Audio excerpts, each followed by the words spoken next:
உச்சநீதிமன்றம் had its own concerns for misuse of anti-conversion laws. மதம் ஒவ்வொருத்தருடைய பர்சனல் சாய்ஸுங்க. இந்துவா, முஸ்லீமா, கிறிஸ்டியனா, நம்ம எல்லாருமே இந்த கான்ஸ்டிடியூஷனல் ரைட்ஸ். இன்னைக்கு எனக்கு பெரும்பான்மையான ஒரு இந்து நண்பர்கள், எனக்கு பச்சை கலர் பிடிக்குது சட்டை போட்டிருக்கேன், அவருக்கு ப்ளூ கலர் பிடிக்குது, இதை வச்சு அரசியல் செஞ்சு இவர் இயேசுவினுடைய சீடர்னு இந்த உலகம் அறியும். ஒரு இந்து நண்பரை விட்டுட்டு நான் வீன்னு சொல்ல முடியும். இனி வருடந்தோறும் டிசம்பர் மாதம் 18ஆம் தேதி ஒரு மத நல்லிணக்க நாளாக, நான் மதத்திற்காக கிறிஸ்தவனாக இருக்கலாம், நானும் உங்கள் சொந்தம் என்பதை ஒருபோதும் மறந்து விடாதீர்கள். அன்பு நண்பர்களே, அனைவருக்கும் வணக்கம். சமீபத்தில் யூடியூப்பில் சில வீடியோக்கள் பார்த்தேன். அதில் ஒரு வீடியோவில் கிறிஸ்தவர்கள் ரோட்டில் துண்டு பிரசுரங்களை தந்துட்டு போயிட்டுருக்காங்க. நம்ம எல்லோரும் இதெல்லாம் பார்த்துருப்போம். பஸ் ஸ்டாண்டில் அந்த காலத்திலலாம் இன்னும் அதிகமாக இருந்தது. இப்போ உண்மையிலுமே அது குறைஞ்சி போச்சு. சிலர் தான் ஆர்வம் மிகுதியாக அந்த மாதிரி காரியங்கள்லாம் செய்வாங்க. அப்படி கொடுக்குறப்ப சிலர் எதிர்ப்பு தெரிவிக்கிறாங்க, நீங்கள் எதுக்கு இதெல்லாம் தரீங்க அப்படின்லாம் சொல்லிட்டு. அப்போ அந்த இடத்துல ஒரு சின்ன கமோஷன் வருது. இன்னும் ஒரு போலீஸ் வராங்க. போலீஸ் ஏமா அப்படி செய்கிறீங்கலாம் கேட்குறாங்க. அப்போ அவங்க சொல்கிறாங்க, இது எங்கள் உரிமைங்கன்றாங்க. அது எப்படிங்க அவங்க உரிமை ஆகும்னு அவங்களாம் கேட்குறாங்க. அது ஒரு போலீஸ்க்கோ அல்லது இவங்களுக்கோ சரியான இன்னும் அடிப்படை புரிதல், இந்த மதம் சார்ந்து இந்திய அரசியலமைப்பு சட்டம் என்ன சொல்லுதுங்கிற புரிதல் அதில் இல்லாதது போல் அந்த வீடியோவில் தெரிஞ்சது. ஸோ பார்க்குறவங்க அவங்கவுங்க ஜட்ஜ்மெண்ட்டு கொடுத்துக்கலாம். போலீஸ் செஞ்சது சரின்னு ஒரு சிலர் சொல்லலாம், இந்த கிறிஸ்தவம் செஞ்சது சரின்னு சொல்லலாம், அல்லது அதை எதிர்த்த நபர்கள் செய்தது சரின்னு சொல்லலாம். ஒவ்வொருத்தரும் அவங்கவுங்க பார்வையில் பேசுகிறாங்க. ஆனால் அடிப்படையில் நம்ம இந்திய அரசியலமைப்பு சட்டம் என்ன சொல்லுது அப்படிங்கிறது நம்ம யாருக்குமே தெரில. அதை பற்றியான ஒரு புரிதல் இல்லைங்கிறது தான் உண்மை. இன்னொரு வீடியோ பார்த்தேன். சிவகங்கை மாவட்டத்தில் பார்த்திங்கன்னா ஒரு சிங்கம்புணரிங்கிற இடத்துக்கு பக்கத்தில் கூட இது போல் போய் ஒரு டிஸ்டர்பன்ஸ் பண்ணியிருக்கிறாங்க. அங்கே சில ஹிந்துஸ்லாம் சர்ச்சுக்கு போயிருக்கிறாங்க. நீங்களாம் எப்படி இங்கே போகலாம், ஹிந்துஸ் எதுக்கு நீங்கள் உள்ளே வந்தீங்கன்னு சொல்லி அவங்கள கேட்க, அவங்க சொன்னாங்க, நாங்கள் விருப்பமாக தாங்க வரோம் அப்படின்னு சொல்கிறாங்க. இவங்க உதவி, அப்போ கிறிஸ்தவங்களையும் பார்த்து கேட்குறாங்க அவங்க, நீங்கள் எப்படி இந்த இந்து மக்களுக்கெல்லாம் உதவி செய்யலாம், உங்களை யார் உதவி செய்ய சொன்னால், இப்படியெல்லாம் கேட்குறாங்க. இப்போ எல்லாருக்கும் ஒரு புரிதல் வேணும். இந்த நேரத்தில் நான் சொல்கிறேன், இந்துக்கள் முழுமையாக இது போன்ற விஷயங்களை எதிர்க்கிறார்கள் என்றால் இல்லை. இந்து சமூகத்தையோ இந்து மதமோ இதில் ஈடுபடவில்லை என்பது தான் எங்கள் எல்லாருடைய கருத்து. உண்மையிலுமே ஒட்டுமொத்த கிறிஸ்தவம் ஏன் அமைதியாக இருக்கிறாங்க, இவ்வளோ நடந்தும் கிறிஸ்தவர்கள் ஏன் பெருசாக எதிர்ப்பு காட்டலை அப்படின்னா, 1-2 நபர்கள் அவங்களுடைய பர்சனல் அஜெண்டா வேறையாக இருக்குது, அதனால் இதெல்லாம் செய்கிறாங்க. இருப்பினும் இந்துவா, முஸ்லீமா, கிறிஸ்டியனா, நம்ம எல்லாருமே இந்த கான்ஸ்டிடியூஷனல் ரைட்ஸு, ஃபண்டமெண்டல் ரைட்ஸு நமக்கு என்ன சொல்லுதுங்கிறத நம்ம தெரிஞ்சுக்கிட்டா போதும். அதனால தான் தலைப்பை நான் அப்படி கொடுத்தேன், கிறிஸ்தவர்கள் பிறரிடம் மதம் சார்ந்த துண்டு பிரசுரங்களை தரலாமா.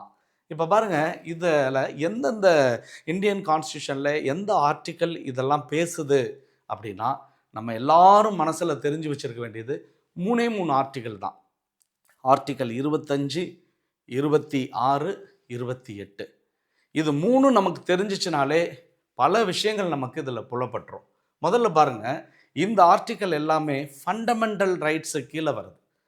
அடிப்படை உரிமைகள், ஒரு மனிதனுக்கு இருக்கிற அடிப்படை உரிமைகளில் வர்ற முதல் ஆர்டிக்கல் தான் நம்ம எல்லாரும் தெரிஞ்சு கொள்ள வேண்டிய ஒரு ஆர்டிக்கல் ஆர்டிக்கல் 25. 25 நம்ம மறக்கவே கூடாது. அது 3 விஷயத்தை தான் நம்மள்கிட்ட பேசுது. ஒவ்வொரு இண்டிவிஜுவலும் entitled to freely exercise following rights. சில உரிமைகள் அவங்களுக்கு ஒவ்வொரு தனிப்பட்ட நபருக்கும் இருக்குது. இந்தியாவில் எந்த மதத்தை சார்ந்தவங்களாம் இருக்கலாம், எந்த ஆளாக இருக்கலாம், எல்லாருக்கும் ரைட் சொல்லுது. என்ன ரைட்? முதல் ரைட்டு பாருங்கள், right to freely profess. Right to freely profess, அதாவது நான் இந்த மதத்தை சார்ந்தவன் என நம்பிக்கை அறிக்கை செய்கிற ஒரு வசதியை இந்தியன் கான்ஸ்டிடியூஷன் கொடுக்குதுங்க. Right to freely profess. Freely profess, இந்த வார்த்தை ரொம்ப, இந்த ஃப்ரேஸ் ரொம்ப முக்கியம். அவங்களுக்கு அது ஒரு உரிமையாக கொடுக்கப்படுகிறது. 2வது, ரைட் டு ஃப்ரீலி ப்ராக்டிஸ். எந்த சடங்கை வேணாலும் மதம் சார்ந்து என் விருப்பத்திற்கு எந்த மத சடங்கு வேணாலும் நான் மேற்கொள்ளலாம். 3வது, ரைட் டு ஃப்ரீலி ப்ரொப்பகேட். இதை தான் நம்ம எல்லாரும் கண்டிப்பாக அவசியமாக தெரிஞ்சு வச்சுருக்க வேண்டிய ஒரு வார்த்தை. ப்ரொப்பகேட் அப்படின்னா, இவர் தாங்க உண்மையான தெய்வம் அப்படின்னு எனக்கு தோணுதுன்னு நான் யாரிடம் வேண்டுமானாலும் சொல்லலாம். இந்த ஃப்ரீடம் இருக்குது, ஃப்ரீடம் இருக்குது. அதுவும் அருமையாக ஒரு டேர்மே யூஸ் பண்ணியிருப்பாங்க, entitled to have freedom of conscience. ஒவ்வொரு இண்டிவிஜுவலும் அவனவனது மனச்சான்றின் அடிப்படையில் எனக்கு இவர் தான்பா தெய்வம், நான் கிருஷ்ணனை தான் கும்பிடுவேன், நான் இயேசுவை தான் கும்பிடுவேன், நான் அல்லாவை தான் கும்பிடுவேன். இது மதம் ஒவ்வொருத்தருடைய பர்சனல் சாய்ஸுங்க. இப்போ சமீபத்தில் உங்களுக்கு தெரியும், உத்தரப்பிரதேசத்தில் மட்டும் 90 வழக்குகள்ங்க பாஸ்டர்ஸுக்கு மேலே. எல்லாமே விசாரணைக்கு வந்தது. உண்மையிலுமே கைத்தட்டி பாராட்டணுங்க. உச்சநீதிமன்றம் எல்லாம் பயந்தாங்க, ஐயோ பிறக்கிற சூழலில் ஏதாவது உச்சநீதிமன்றமே ஏதாவது மாற்றி தீர்ப்பளிச்சிடுவாங்களான்னு. உச்சநீதிமன்றம் என்ன சொன்னிச்சு தெரியுங்களா? வாழ்க்கையிலே மறக்க முடியாத தீர்ப்புங்க. 17ஆம் தேதி 10வது மாதம் 2025. இதை மறக்கக்கூடாது. 90 வழக்குகள், 90 வழக்கையுங்க உச்சநீதிமன்றம் குவாஷ் பண்ணுதுங்க. குவாஷ் பண்ணிடுச்சு. அப்படின்னா என்ன? ரத்து செய்யுது. இது வழக்கே இல்லைன்னு சொல்லுது, நோ கிரெடிபிள் எவிடன்ஸ்ன்னு சொல்லுதுங்க. யாருமே கட்டாய மதம் மாற்றம் செய்யலை. அந்த 90 வழக்குலையும் யாருமே கட்டாய மத மாற்றம் செய்யலை. ரொம்ப தேவையில்லாத எழுதுறாங்க. அலியூர்மெண்ட், கை கொடுத்தா மதம் மாற்றமா? வாழ்கன்னு சொன்னால் மதம் மாற்றமா? பிரைஸ்லாட் சொன்னால் மதம் மாற்றமா? அலேலியான்னு சொன்னால் மதம் மாற்றமா? அலியூர்மெண்ட்டுங்கிற வார்த்தையை கூட அவங்க தவறாக பயன்படுத்தி, ஆனால் உச்சநீதிமன்றம் எல்லாத்தையும் 90 வழக்கையும் குவாஷ் பண்ணிடுச்சுங்க. அது மட்டுமல்ல, உச்சநீதிமன்றம் had its own concerns for misuse of anti-conversion laws. இதுபோல் மாநிலத்தில் அரசில் இருக்கிற பொறுப்பில் இருக்கிற தலைவர்கள் ஒருவேளை இந்த ஆன்டி கன்வர்ஷன் லா வச்சுட்டு மிஸ்யூஸ் பண்ணி இந்த மைனாரிட்டியை, சிறுபான்மை சமூகத்தை நசுக்குகிறார்களோ அப்படிங்கிற கவலையை கோர்ட்டு தெரிவிக்குதுங்க. உச்சநீதிமன்றம் தெரிவித்திருக்கு. அப்படின்னா எங்கே பார்த்துங்க, இது எல்லாரும் செய்யலை. நான் திரும்ப திரும்ப அதான் சொல்கிறேன். இன்றைக்கி எனக்கு பெரும்பான்மையான ஒரு இந்து நண்பர்கள், இன்றைக்கி எனக்கு உடம்பு சரியில்லைன்னா என்னை ஓடி வந்து பார்க்கறது கூட என்னுடைய இந்து நண்பர்கள். ஓடி வந்து பார்க்கணும். உண்மையிலுமே அவங்களாம் இன்றைக்கி எவ்வளோ இந்த வீடியோவை பார்த்தா கூட முதல்ல லைக் போடுறவங்க அவங்களாம் இருக்கிறாங்க. கண்டிப்பாக இந்த நேரத்தில் நான் அதை தான் சொல்கிறேன். இந்து சமூகத்தையோ இந்து மதத்தையோ இதில் நாங்கள் எதிர்ப்பு கிடையாது. ஆனால் ஏன்னா பெரும்பான்மை 99% இந்து நபர்கள் எல்லாரும் இதை ஏற்றுக்கிறாங்க. இது அவங்களுடைய ஃப்ரீடம், எங்களுடைய ஃப்ரீடம்ங்கிற மாதிரி. இப்போ நான் ஸ்கூலில் தான் ஒர்க் பண்ணிகிட்ருக்கேன். சபரிமலைக்கு பையன் மாலை போட்டு ஸ்கூல் யூனிஃபார்ம் மேலே ஒரு துண்டு போட்டு வரான். ஏற்றுக்கிறோமே. அவன் லீவு கேட்குறான், எப்பா இந்த மாதிரி மிட் டேர்ம் டெஸ்ட் இருக்குது ஃபாதர்லாம், நாங்கள் போயாகணும். போயிட்டு வாப்பா, பரவாயில்ல, போயிட்டு வா. ஏற்றுக்கிறோம்ல, இதில் என்ன தப்பு இருக்குது? அவனுடைய சமயம் சார்ந்து ஏதோ குடும்பத்தில் ஒரு ஜபத்தை வச்சுருப்பாங்க, ஒரு வேண்டுதல் வச்சுருக்கிறாங்க, அவங்க போகிறேன்றாங்க. போகிறதுல ஒன்றும் தப்பு இல்லையே. இதை நாங்கள் செய்கிறோம்ல, நாங்கள் உங்களை அன்பு செய்கிறோம்ல. என்னைக்காவது கிறிஸ்தவங்க போய் கோஷம் போட்டிருக்கலாங்க? உத்தரப்பிரதேசத்தில் போய் ஒரு சர்ச்சு முன்னால் நின்று கிறிஸ்மஸ் நைட்டில் ஒரு 20 பேர் போய் பஜனை பாடல், ஹனுமான் பஜனை பாடல் பாடுறதெல்லாம் நாகரிகமாக இருக்கா? அது இல்லாமல் தப்பாக பேசுறதுங்க. யாருமே இந்த பட்ட பெயரை வச்சு கூப்பிடக்கூடாதுன்னு அன்போடு நான் கேட்டுக்கிறேன். ஏதாவது ஒரு தவறு இருந்தால் தவறு என்னன்னு சுட்டி காட்டுங்க, திருத்திக்கிறோம். ஆங்காங்க சில தவறுகள் நிகழும். இது கூட பெரும்பான்மையாக நடக்கிற தவறுகளாக நான் பார்க்கவில்லை. 1-2 பேர் செய்கிற ஒரு தவறுகளாக இருக்கிறது. ஆனால் இன்னைக்கு அடிப்படை உரிமைகளை நம்ம புரிஞ்சுக்கணும். அடிப்படை கான்ஸ்டியூஷன் சொல்லுது, ஃப்ரீலி ப்ரொபகேட். நீ ஃப்ரீயாக அறிவிக்கலாம், இயேசு தான் உண்மையான தெய்வம், அறிவிக்கலாம். அதில் ஒன்றும் தப்பே கிடையாது. அது நம்மளுடைய கான்ஸ்டியூஷன் ஆர்டிக்கல் 25 நமக்கு தெளிவாக சொல்லுகிறது. அதை நம்ம மறந்துடக்கூடாது. ஆனால் அதில் ஒரு கிளாஸ் வச்சுருக்காங்க article 25ல். however these rights are subject to public order, morality, health. இது 3 தான் வச்சுருக்கிறாங்க. பப்ளிக் ஆர்டருக்கு குந்தகம் விளைவிக்காமல் பார்த்துக்கணும் அப்படின்னு. இப்போ பப்ளிக் ஆர்டர்னா என்ன? பப்ளிக் ஆர்டருக்கு என்ன விளக்கம் கான்ஸ்டியூஷனில் சொல்லுது? இதில் ஒரு கேஸ் ஸ்டடி இருக்குது. பப்ளிக் ஆர்டருக்கு ஒரு கேஸ் ஸ்டடி இருக்குது. பப்ளிக் ஆர்டர்னா என்னான்னு சொல்லியே Ram Manohar Lohia versus state of Bihar 1965 நடந்த இந்த வழக்கில் பார்த்திங்கன்னா பப்ளிக் ஆர்டருக்கு விளக்கம் என்னன்னு சொல்லுதுன்னா, அமைதி மற்றும் பாதுகாப்பு. யாருக்கு? சும்மா ஒரு 5-6 பேருக்கு இல்லை, not with a few individuals. தெளிவாக சட்டம் சொல்லுது. Majority community at large. 1000 பேர் இருக்கிறாங்க. 1000 பேர் இருக்கிற இடத்துல 800 பேருக்கு இது பெரிய அமைதியை பாதிக்குது. Then we should respect. இந்த நேரத்தில் சம்டைம்ஸு எல்லாரும் நண்பர்கள் கூட என்கிட்ட பகிர்ந்துக்குவாங்க. இதை நான் சொல்கிறேன். இப்போ சின்ன வீடுகள் பக்கத்தில் சர்ச்சு, வேணும்னே போய் பண்ணுறதெல்லாம் இல்லை, வசதி இல்லை, ஆனாலும் செய்யணுங்கிறதுனால சம்டைம்ஸ் வீட்டில் எங்கேயா மேலேயோ அல்லது ஒரு வீடு வாடகை எடுத்தோ இது போல் வர்ஷிப் பண்ணுறாங்க. அதில் ஒரு சின்ன ப்ராப்ளம் இருக்குது. பக்கத்து வீட்டில் இருக்கவங்களுக்கு இவங்க ஸ்பீக்கர் போட்டு பயங்கரமாக கத்துறாங்க செய்கிறாங்கன்னு. அதெல்லாம் கொஞ்சம் தவிர்க்கலாம்.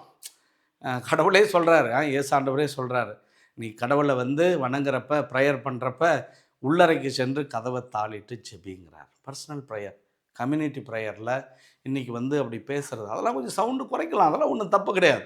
இதெல்லாம் சொல்லலாம். அவங்க திரும்பனா கூட இன்னும் 2-3 பேர் கூப்பிட்டு போயிட்டு, எப்பா கொஞ்சம் குறைச்சிக்கங்க, அது கொஞ்சம் டிஸ்டர்பன்ஸாக இருக்குது, பிள்ளைங்க படிப்பாக இருக்குது. நான் ஒரு பங்கில் வேலை செஞ்சப்போ கூட அப்படி தான் ஃபஸ்ட்டு எல்லா ஊருக்கே போடுவோம் அந்த பாட்டு. ஆனால் எக்ஸாம் வந்தப்போ நான் போடல.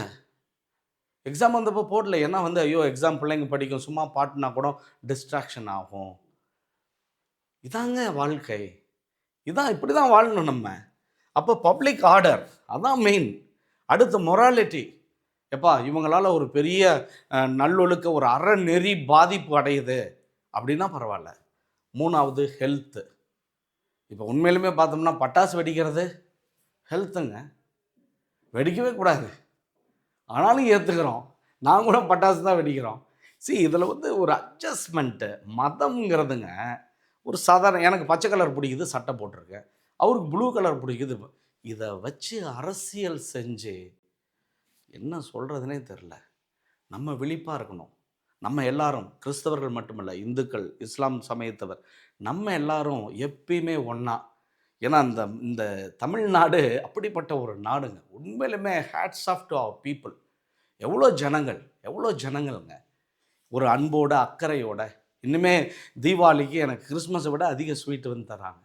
நானும் கிறிஸ்மஸ்க்கு எனக்கு தெரிந்த எல்லா இந்து நண்பர்கள் அவங்கெல்லாம் போய் நானும் சந்தித்து வாழ்த்து சொல்கிறேன். இதுதாங்க உண்மையான நாகரிகம். அதை நம்ம தமிழ்நாடு எப்பயுமே இருக்குது. இந்தியா முழுக்க வரணுங்கிறது தான் என்னுடைய ஒரே ஆவல். பாருங்கள், 2வது ஆர்டிக்கல் 26, இது ரொம்ப முக்கியம். Freedom to manage religious affairs. மதம் சார்ந்த செயல்பாடுகளை எப்படி செய்யலாம் பாருங்கள். என்ன சொல்லுதுன்னா, ஒரு மதம் சார்ந்து இருக்கிறவர்கள் right to establish and maintain institutions. அவங்க இது போல் நிறுவனங்கள், பள்ளிகளோ மருத்துவமனையோ அல்லது சமூக சேவை செய்கின்ற தொண்டாற்றுகின்ற நிறுவனங்களையோ அவங்க எஸ்டாப்ளிஷ் பண்ணிக்க, மெயின்டைன் பண்ணிக்க அவங்களுக்கு என்ன இருக்குது? உரிமை இருக்கிறது. அப்போ ஒரு மதத்தை பின்பற்றுகிறவர்கள் இது போல நிறுவனங்களை அவர்கள் உருவாக்கி கொள்ளலாம். எப்படிப்பட்ட நிறுவனங்கள் பாருங்க, for religious and charitable purpose.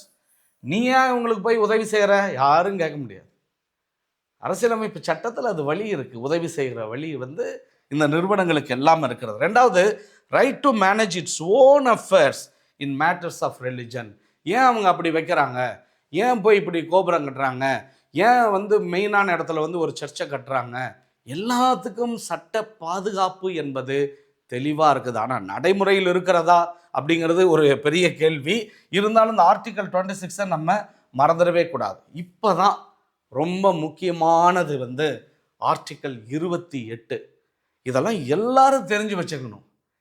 Religious instruction. இப்போ மதம் சார்ந்து ஒரு விஷயத்தை நான் பிறருக்கு சொல்லலாமா? இப்போ நம்ம உதாரணத்துக்கு சமீபத்தில் ஒரு பிரச்சனை கூட வந்துச்சுங்க. ஸ்கூலில் ரிலிஜியஸ் இன்ஸ்ட்ரக்ஷன் கொடுக்கலாமா? இப்போ ஒரு கிறிஸ்டியன் நிறுவனத்தில் கிறிஸ்துவ சார்ந்த விஷயங்களை பேசலாமா அல்லது நிகழ்ச்சிகள் நடத்தலாமா? இதெல்லாம் ஒரு பெரிய கேள்வியாக இருக்குது. அதே போல் இந்து பள்ளிகளில் இந்த மாதிரி நடத்தலாமா அல்லது இஸ்லாம் சமயத்தவர் நடத்துகிற பள்ளிகளில் அவங்க மதம் சார்ந்த விஷயங்களை செய்யலாமா? ஆர்டிக்கல் 28 என்ன சொல்லுது பாருங்கள். ரிலிஜியஸ் இன்ஸ்டிடியூஷன் யார் கொடுக்கலாம், எந்த இடத்துல கொடுக்கலாம், எந்தெந்த நிறுவனங்களில் கொடுக்கக்கூடாதுங்கிறத நம்மளோட இந்திய அரசியலமைப்பு சட்டம் ரொம்ப தெளிவாக சொல்லுது. அதன் அடிப்படையில் ஆர்டிக்கல் 28 இந்த இன்ஸ்டிடியூஷனை 4 பிரிக்கலாங்க. இன்ஸ்டிடியூஷன் இந்த ஐஎன்எஸ்ங்கிறது இன்ஸ்டிடியூஷன் நிறுவனங்கள். இந்த நிறுவனங்கள் வந்து கம்ப்ளீட்டாக அரசால் நடத்தப்படுகிற நிறுவனங்கள் வகை. உதாரணத்துக்கு அரசு பள்ளிகள், அரசு பல்கலைக்கழகங்கள், அல்லது வந்து அரசு கல்லூரிகள், இது போன்ற விஷயங்கள்லாம் இன்ஸ்டிடியூஷன்ஸ் எல்லாம் கவர்மெண்ட் நடத்துகிற எல்லா இன்ஸ்டிடியூஷன் நிறுவனங்கள். 2வது institution administered by the state but established under any endowment or trust. இதுக்கு பெரிய உதாரணம் வந்து நம்ம அண்ணாமலை பல்கலைக்கழகத்தை கூட சொல்லலாம், சிதம்பரத்தில். அது பார்த்தீங்கன்னா இப்போ மெயின்டைன்டு அட்மினிஸ்டர்டு பை தி ஸ்டேட், ஆனால் எஸ்டாப்ளிஷ் வந்து ஒரு குடும்பம் தான் அது பண்ணுச்சு. புரியுதுங்களா? இது இந்த வகையில் இருக்கிற 3வது வகை நிறுவனங்கள் பாருங்கள், institution recognised by the state. உதாரணத்துக்கு வந்து இப்போ ஒரு மெட்ரிகுலேஷன் பள்ளி இருக்கும், கிறிஸ்தவர்களால் நடத்தப்படலாம், அல்லது வேற ஒரு நபர்களால் கூட நடத்தப்படலாம், மாற்று சமயத்தவரால் நடத்தப்படலாம். எதுவாக இருந்தாலும் அது வந்து ரெகக்னிஷன் தான் கவர்மெண்ட் கொடுக்கும். 4வது நிறுவனங்கள் receiving aid from the state. இப்போ உதாரணத்துக்கு வந்துட்டு சில ஸ்கூல்ஸ் எல்லாம் வந்து aided by the government, state கவர்மெண்ட்னால எய்டட் கிடைக்கும். இந்த 4 வகையான இன்ஸ்டிடியூஷனில் எந்த ஸ்கூலில் எந்த நிறுவனங்களில் ரிலிஜியஸ் இன்ஸ்ட்ரக்ஷன் கொடுக்கலாம், கொடுக்கக்கூடாது, ரொம்ப தெளிவாக இருக்குது. இந்த 1ல் மட்டும்தான் கொடுக்கக்கூடாது. என்ன சொன்னேன்? Institutions wholly maintained by the state. அரசு பள்ளிகளில் மட்டும்தான் மதம் சார்ந்த எந்த விஷயமும் நடக்கக்கூடாது. அரசு அலுவலகங்களிலும் இது. மீதி 3 இருக்கு பாருங்க.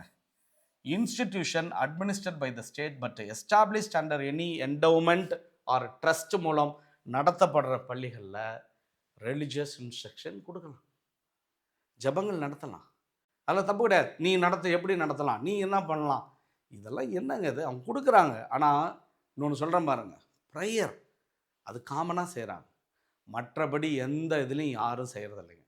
நான் ஒரு பல்கலைக்கழகத்தில் பணியாற்றினேன், 4 வருடங்கள் பணியாற்றினேன். இப்பயும் அந்த பல்கலைக்கழகத்தில் நீங்கள் உள்ளே போயிட்டு என்னைக்காவது ஒரு நாள் நான் இந்த மதத்தை சார்ந்து ஏதாவது பேசியிருக்கேன்னா இல்லை. இந்த அங்கியில் கூட நான் போனதே கிடையாது. ஒரு முறை போனேன் அங்கியில். எப்போ போனேன் தெரியுங்களா? பல்கலைக்கழகத்தை விட்டு வெளியேறி விட்டு மருத்துவ முகாம் நடத்துவதற்காக நான் போகிறப்ப, அப்போ நான் ஃபாதருங்கிறதுனால ஃபாதராக போனேன். இந்த மாதிரி தான் வாழணும், இந்த மாதிரி தான் வாழணும். இதுதான் உண்மையானது. நம்மளுடைய செயல்கள் கொண்டு இவர் இயேசுவினுடைய சீடர்னு இந்த உலகம் அறியணும். அதான் உண்மையான மதத்தை பரப்புகிற ஒரு விஷயமா என்னை பொறுத்த வரைக்கும் நான் பார்க்குறேன். இதனால் இந்த ஆர்டிக்கல் 28 நம்ம எப்பயுமே மறந்துடவே கூடாது. இந்த நேரத்தில் நம்ம இன்னொரு விஷயத்தையும் நம்ம தெரிஞ்சு வச்சுக்கணும். அதாவது நம்மளுடைய இந்திய அரசியலமைப்பு சட்டத்தினுடைய முகவுரை. இந்த முகவுரை எப்படி தெரியுமா ஆரம்பிக்கும்? அதுவே ரொம்ப சூப்பராக இருக்கும். We the people of India, we the people of India. என்னங்க இதிலே நம்மளுடைய உணர்வுகள் எப்படி இருக்கு பாருங்க. என்னை விட்டுட்டு நீங்கள் வீன்னு சொல்ல முடியாது, ஒரு இந்து நண்பரை விட்டுட்டு நான் வீன்னு சொல்ல முடியாது, ஒரு இஸ்லாத்தை விட்டுட்டு மற்றவங்க வீன்னு சொல்ல முடியாது. நாம் பீப்புள் ஆஃப் இந்தியா, இந்த இந்திய மக்கள் இணைந்து என்னத்தை பிரம்மா சொல்ல போகிறோம், எங்கள் நாடு எப்படிப்பட்டது என்பதை உலகுக்கு வந்து நம்ம சொல்கிறது தான் அந்த பிரியாம்பிள். எப்படிப்பட்ட நாடு? இந்த 4 கருத்துருக்கள் அதில் இருக்கும் அந்த கான்ஸ்டியூஷனில். Sovereign, socialist, secular and democratic republic. Democratic republic அப்படின்னு சொல்லப்படுது. இதில் பார்த்தீங்கன்னா சாவரின், இதனுடைய அர்த்தம் வந்து சுய ஆட்சி நிறைந்த, எந்த வெளிநாடும் வந்து நம்மளை ஆட்சி செலுத்த முடியாது. இந்தியா சுயாட்சி நிறைந்த ஒரு நாடு, சாவரின். 2வது சோஷியலிஸ்ட், சமூக கொள்கைகள், மக்களுடைய வளர்ச்சிக்கான சமூக கொள்கைகள், அதுவும் எல்லாருக்குமானது. 3வது செக்யூலர், மதசார்பற்ற.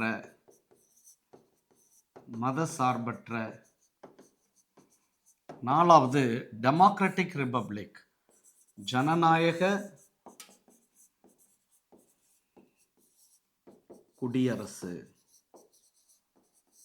என்னை பொறுத்த வரைக்கும் குடியரசுனாலே குடிமக்கள் அமர்த்துகிற அரசு.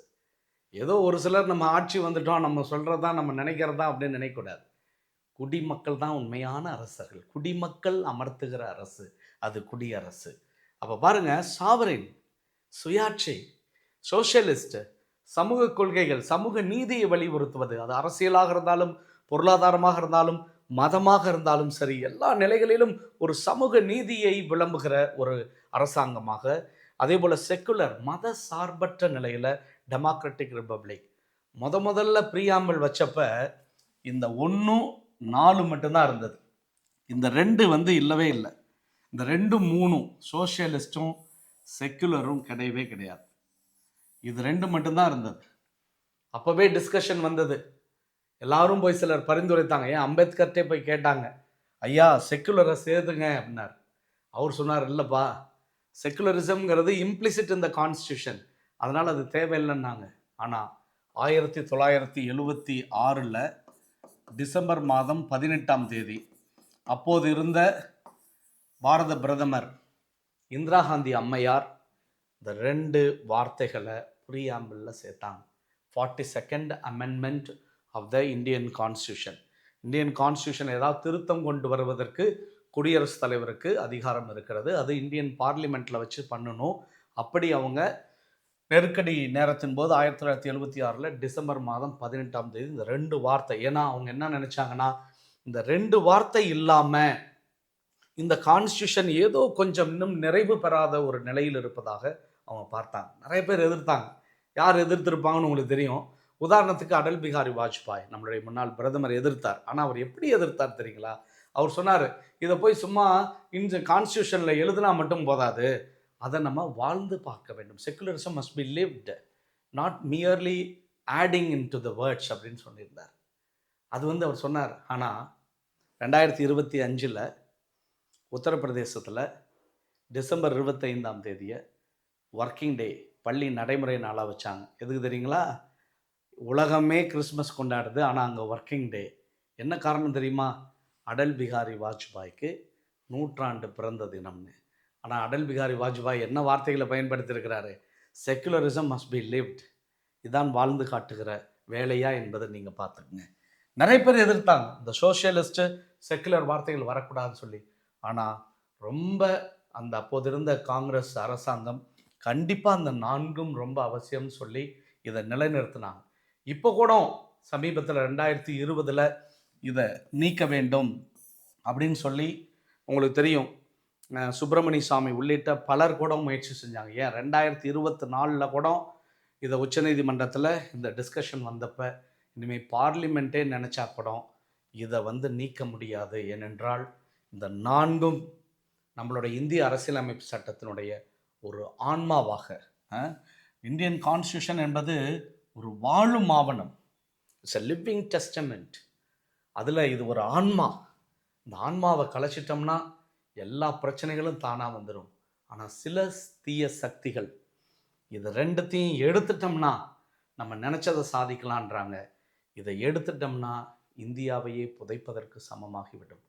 இந்தியா அழகாக இன்று பல்வேறு வகையான மதங்களால், மொழி பேசுபவர்களாக, கலாச்சாரங்களாக ஒரு அழகிய பன்முக நாகரீக தொட்டிலாக இருப்பதற்கு காரணமே இந்த அடிப்படையாக இருக்கிற இந்த முன்னுரையிலே இந்தியன் கான்ஸ்டியூஷனில் சொல்லப்பட்டிருக்கிற இந்த ப்ரீஆம்பிள்.